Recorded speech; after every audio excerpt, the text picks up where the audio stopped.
Ti fole për emancipimin e gruas, të drejtat e njeriut, po ato janë, po them, arritje të një pjesë të Evropës Perëndimore, ndërsa këtu në Shqipëri, të një pjesë të Evropës Perëndimore, jo të gjithë. Ndërsa këtu në Shqipëri situata paraqitet ndryshe dhe ne duhet flasim për ato fenomene që i takojnë Shqipërisë. Dhe unë e bëra këtë hyrje dramatike, sepse realisht nuk di se si ti qasem fenomenit të eskortave. Dhe kur flas për eskorta, nuk e kam fjalën vetëm për ato vajza dhe gratë të cilat vinë nga jashtë, që ka pasur raportime mediatike të shumta dhe që janë qartësi në shkeljet ligjit, patjetër.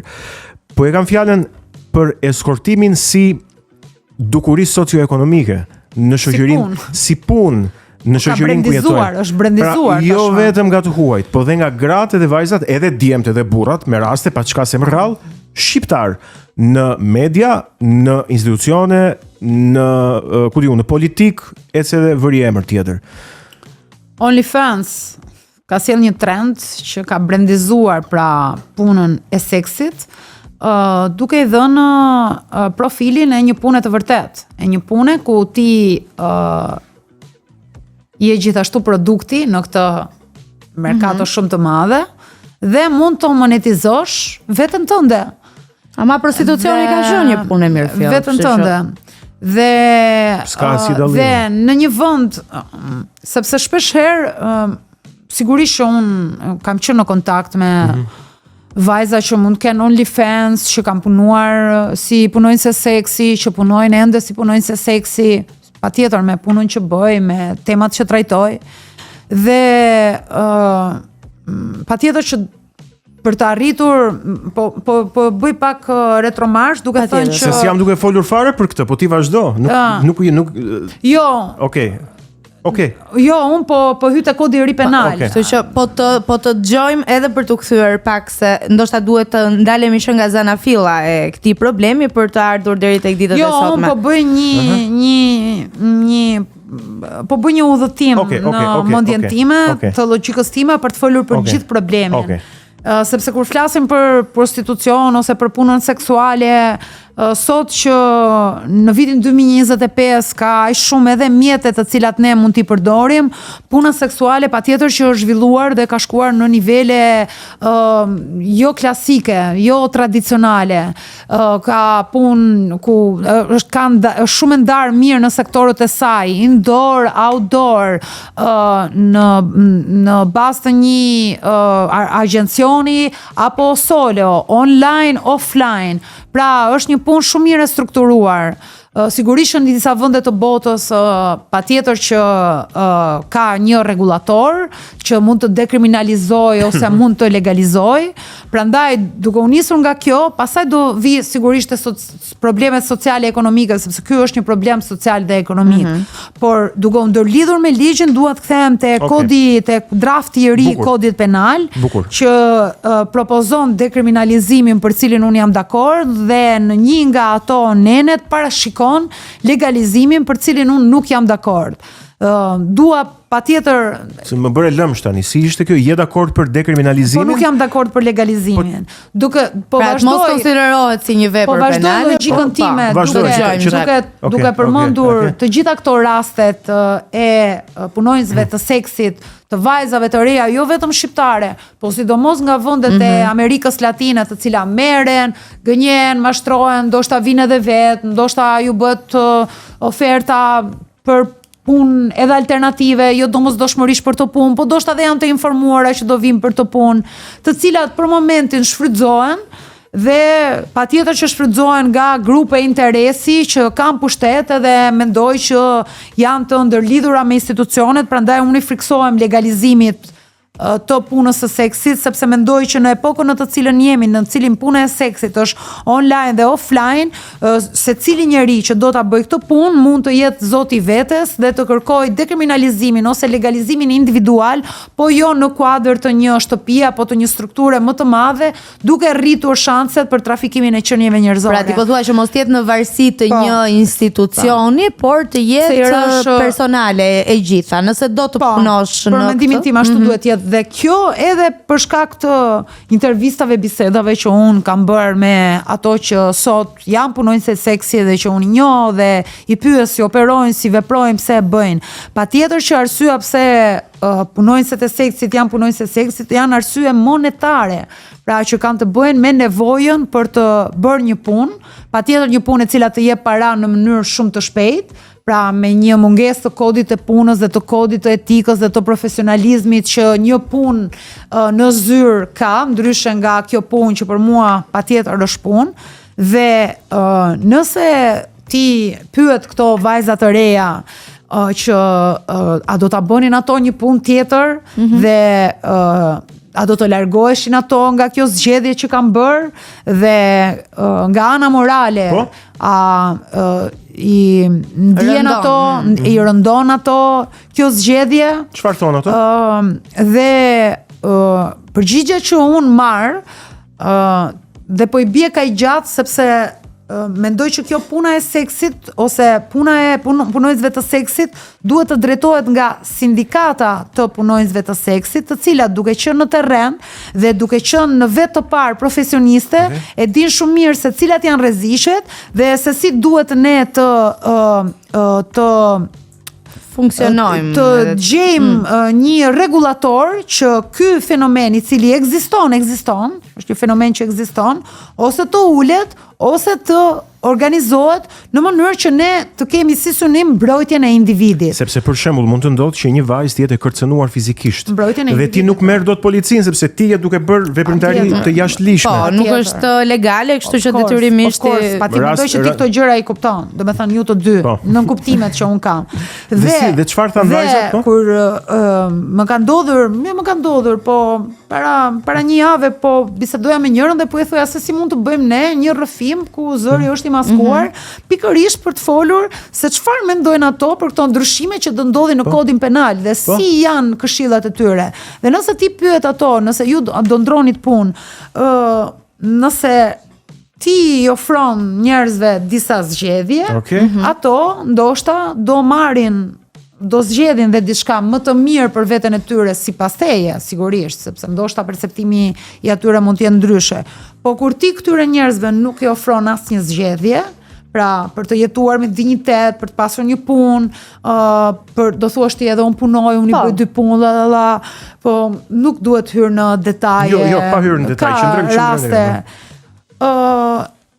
Ndoshta ato do zgjedhin më mirë nëse do kishin mundësi për të zgjedhur më mirë. Me këtë gjë unë nuk jam duke thënë ose duke promovuar pra ju vajza merrni tani dhe punoni të gjitha eskorta, qoftë në një niveli të lartë, qoftë në niveli të ulët. Jo, nuk mendoj që ajo është gjë më antifeministe që ti mund t'i bësh vetes tënde. Sepse feminizmi ka të bëjë me pranimin e vetes, respektin e vetes, me mundësinë për tu vetë vendosur, me mundësinë për të qenë e pavarur, me mundësinë për të qenë profesionist, me mundësinë për të pasur një status, me mundësinë për të pasur një rol që ndikon në shoqëri dhe jo duke jetuar në kufi ose pothuajse në kufi të asaj që shoqëria konsideron e pranueshme dhe e papranueshme dhe ti të stigmatizohesh në vazhdimsi. Por në këtë erozionin e autoritetit që ka ndodhur në vendin tonë, që unë të thash, në këtë erozion, ne nuk kemi më pika referimi familjen, kishën, institucionet, politikën, sepse ato nuk na japin më alternativa, zgjedhje, por kemi internetin, ChatGPT, këto creators, këto modele, që mund t'jenë apo jo eskorta, të cilët na propozohen si modele suksesi për shkak të paras që arrin të bëjnë, sepse në botën në të cilën kapitaliste, neokapitaliste, postkapitaliste, quaje si të duash, në të cilën ne jetojmë, paraja është mjeti që ka rëndësi, sepse lajmi viral, algoritmi është para. Ti po flisje për një aktivitet që patjetër tani është i paligjshëm dhe me kodin e ri penal do të dekriminalizohet, po unë në fakt i kisha fjalën për një dukuri shumë të gjerë se kaq. Për dukurinë e atyre vajzave grave ose dhe djemve dhe burrave, pa çka se në numër më të vogël, të cilët e kanë kthyer këtë në një aktivitet ekonomik të promovimit të tyre, të statusit social, të një vendi më të mirë pune dhe jo thjesht një nevojë ekonomike bazike, siç mund ta bëjnë rasti i këtyre që ti përmende, para se të shkonim në Janë të gjitha bashkë, nuk e shoh kështu si thua ti, vetëm i shoh të gjitha bashkë të gërshetuara njëra me tjetrën, dhe prap do kthehemi te ky sistemi, domethënë i shumë kaotik, shoqëror në cilin ne po jetojmë, ku e kaluara dhe e ardhmja përballen dhe nuk po gjendet një ekuilibër. Pra, ky sistemi patriarkal me role gjinore, burr grua shumë të ndara, shumë konservatore, ku pushtetin e ka burri dhe burri duhet të jetë i fortë, ky modeli i burrit pra macho alfa i pasur që duhet të mbështes ty, duhet të kuptoj ty, dhe kjo gruaja shumë femërore, shumë feminile, shumë e bukur, e cila duhet të jetë e bindur, e qetë, të flasi but, dhe janë këto dy modele që kanë bërë të rinjt që të mendojnë që ky pasurimi i shpejt duke emigruar dhe duke bërë punë edhe kriminale, ty do të japi një status në shoqëri dhe duke pasur statusin në shoqëri do kesh respektin dhe do shërosh ndoshta dhe ato trauma dhe ato plagët që ti ke si fëmijë me të cilat je rritur, dhe për vajzat vlen e njëjta gjë. Në familjet shqiptare thuhet dhe që burrat nuk ka problem pra që burri im, djali im të shkojë në burg, sepse ai e bëri për siç thonë mbajtur familjen. Për të mbajtur familjen, për një jetë më të mirë, ai emigroi, ai sakrifikoi, pra në fund të ditës ai e tregoi veten burr. Dërsa vajza jo, patjetër, sepse vajza duhet të jetë e moralshme, sepse morali vajzave qëndron apo morali familjes qëndron mes këmbëve të gruas. Por, ajo që vëre unë është që nëse vajza në publik pra është kjo sjellje, por në jetën reale, nëse vajza është është punonjëse seksi, është eskort, është shoqëruese etj.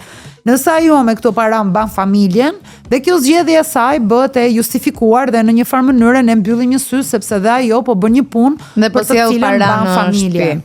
Pastaj që kjo shoqëria e konsumit dhe kjo shoqëria e dezinformacionit apo informacionit ka krijuar konfuzion në atë çka është e mirë dhe e gabuar, në atë çka e mirë apo e keqe, drejt apo e gabuar, kjo prapë është e vërtet, megjithatë unë mendoj që do ketë një mbingopje dhe do ketë një rregullim apo kthim në një shoqëri më të shëndetshme. Mendoj që e prishin tregun e seksualitetit, po ta them kështu, gjej mënyrë këto gra ose vajza që janë të gatshme të kompromentohen në këtë formë për një pozitë më të mirë në media, në politikë, në administratë. Nuk e shoh kështu, domethënë sepse nëse këto vajza dhe gra kompromentohen, atëherë këta njerëz që i kompromentojnë si mundësi të vetme për të arritur aty ku duan, pas kanë kompromentimin e të tjerëve. Pra, preferoj të shikoj dorën që ushqen si burimi dhe si ana që duhet s'po them luftuar patjetër, po që duhet kritikuar edhe që duhet ndalur në një farë mënyre, rregulluar, gjetur një zgjidhje etj. Pra nuk e shoh problemin vetëm tek këta njerëzit që marrin, po e shoh problemin tek ata që japin. Pra kush e financon këtë gjë, kush e jep paran, pse e bën këtë, dhe do shohim që prap ato që financojnë janë prap burrat. Investitorët. Pra janë prap burrat, këta burra, të cilët fitojnë status edhe fitojnë një personalitet, rol, vend në shoqëri të lartë, nëse ata kanë para, kanë pushtet dhe kanë këto vajza të bukura. Dhe ajo që ne duhet të shqetësohemi është që si është e mundur që këto dy realitete ekzistojnë në këtë shoqëri kaq tradicionale dhe konservatore sa e jona. Se ne proklamojmë në emisione televizive me zë shumë të lartë, familja, tradita shqiptare, konceptet tradicionale shqiptare, ndërkohë që de facto në jetën reale gjërat janë të ndryshme dhe në individualitet njerëzit janë shumë më pak konservator, shumë më pak homofob, shumë më pak racist, shumë më pak mizantrop, se sa kur janë pjesë e një kolektivi apo kur janë pjesë e masës dhe kanë atë ndjenjën e përkatësisë që i jep atyre një vlerë edhe që i bën edhe më të fortë. Unë kështu e shoh. Dhe patjetër se ne nuk fola asnjëherë për me seriozitet të paktën për rolin që kanë institucionet, të cilat kanë një pjesë të lirisë tonë, se kjo është kontrata sociale, pra ti jep shtetit, institucioneve, një pjesë të lirisë tënde, në mënyrë që institucionet të vendosin një rregullator që ti si qytetar të jetosh me dinjitet.